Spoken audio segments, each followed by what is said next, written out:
Winter solstice on Astarte farm marks that time of year when the sun has sunk to its lowest elevation in the south.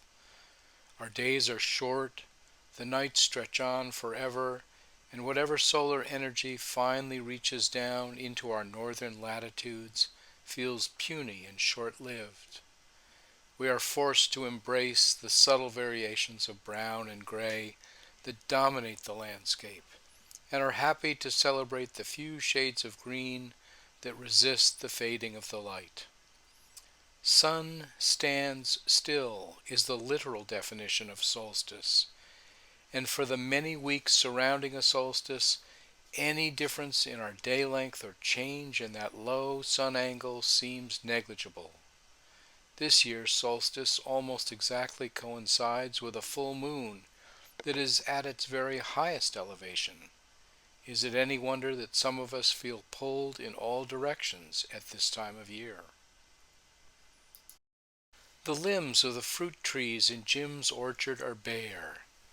The daikon cover crop is yellowing out into its soil-nourishing mulch, and we can see the passage of this winter's primary celestial event in the long shadows that linger over the fields.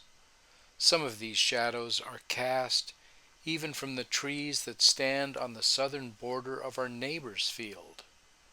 The cold hangs on in that darkness, and this close to the solstice, at our tenuous solar noon, it is easy to believe the forecast for snow. You know it has to come. Further down the field, the comfrey has tucked itself in for a long winter's nap, and you can really see the self-mulching properties of this plant. If we decide to extend the comfrey border around the asparagus this spring, it will be an easy plant to divide with a sharp shovel.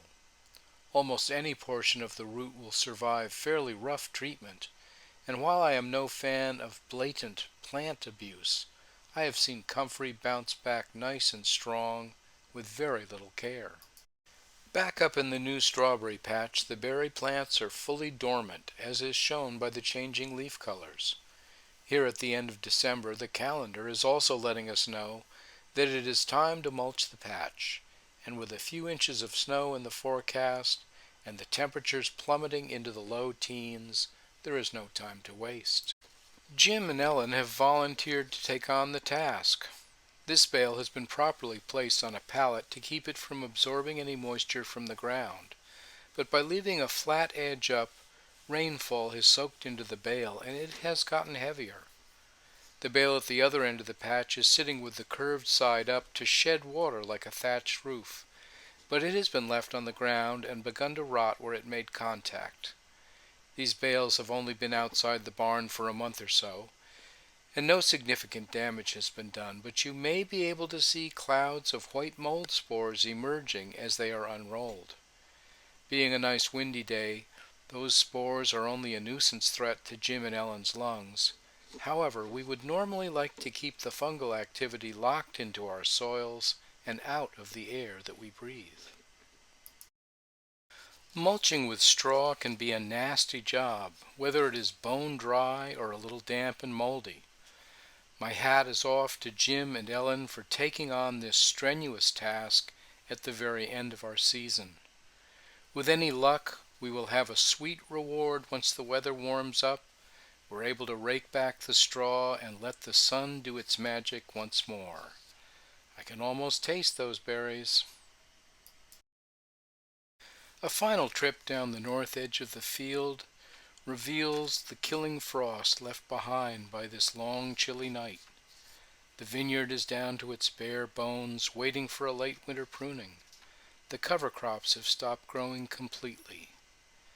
Down at the end of the field, you might hear the tires crunching through the ice on the mud puddles and possibly sense the frozen earth jostling the cab as we pass over the tractor ruts.